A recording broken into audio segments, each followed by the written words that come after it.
my coffee cup is way over there. But it does have a cute little penguin with a top hat, so, you know.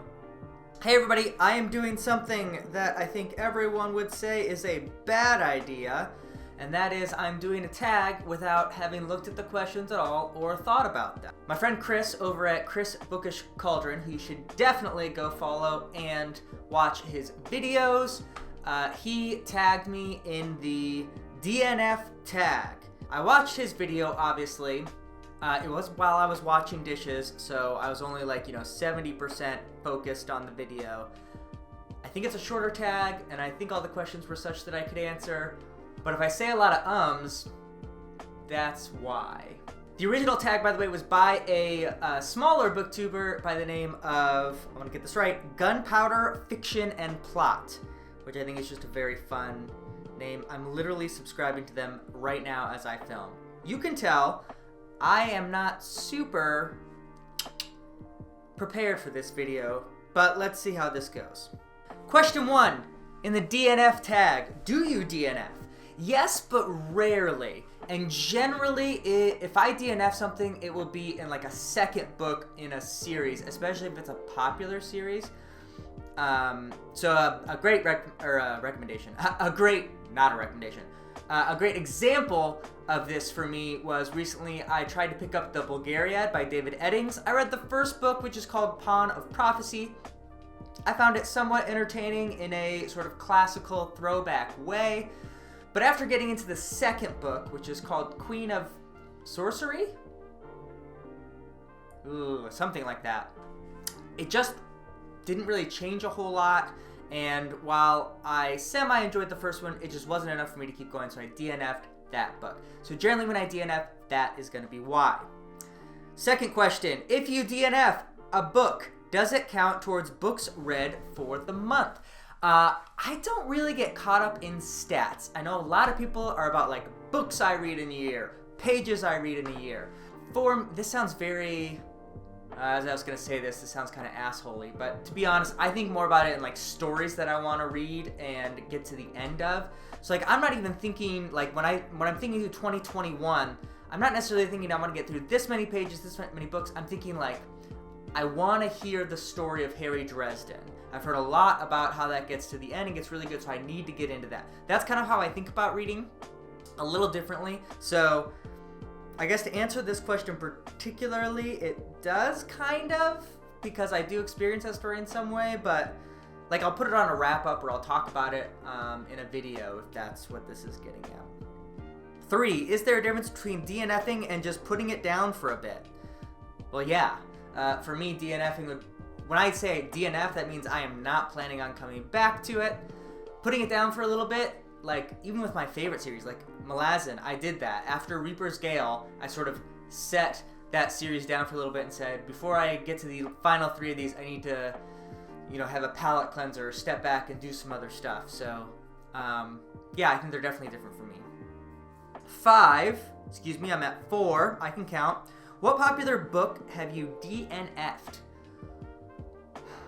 I mean, I've talked about, and this is again sort of a close to home thing. I get why some people have trouble getting into Malazan, because I had trouble with that. Dead House Gates, I DNF'd the first time I got into it. Of course, now I see the foolishness of my ways and have gone back and obviously read it multiple times, but, that's a popular book that I DNF'd the first time for sure.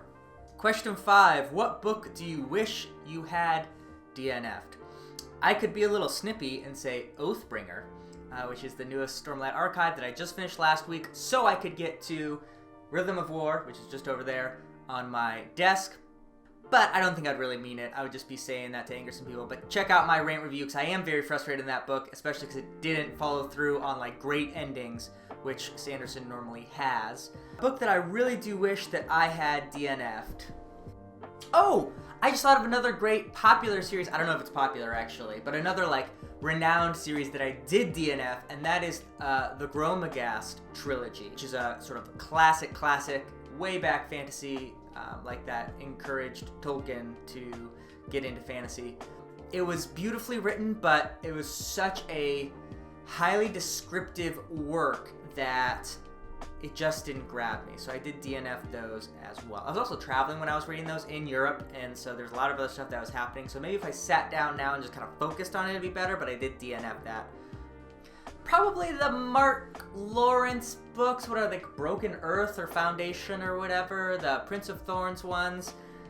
I wish that I had just kind of stopped with those after the first one, but I kept going and it never really rewarded me for that, so probably that, maybe.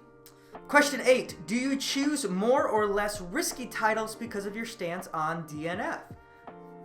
That's an interesting question. I think I feel very free because I don't get bogged down in like DNF or not DNF or like the stats part of things.